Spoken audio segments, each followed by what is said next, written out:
Doktor, Yes. nak tanya, apa punca utama ringgit berkukuh? Okey. 3 sebab utama pengukuhan ringgit. Pertama, disebabkan kelemahan dolar Amerika Syarikat yang melegakan tekanan ke atas ringgit.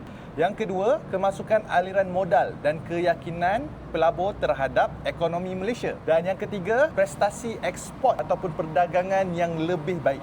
Tapi apa kesan untuk rakyat biasa macam kita ni? Apa lagi? Shopping lah.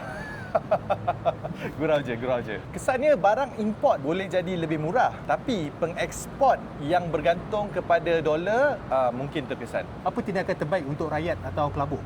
Jangan buat keputusan terburu-buru. Elakkan panic buy dan panic sell. Fokus pada pelaburan jangka panjang, bukan spekulasi jangka pendek. Contohnya macam pelaburan unit trust. Adakah ini sementara? Ada risiko, pelabur boleh ambil untung bila-bila dan polisi US boleh ubah keadaan. So, ringgit kuat bukan 100% berita manis. Ada peluang, ada risiko. Follow akaun social media Dr. Adam Zubir untuk tahu lebih tentang kewangan. Komen ringgit untuk tahu cara belajar pelaburan unit trust. Komen sekarang.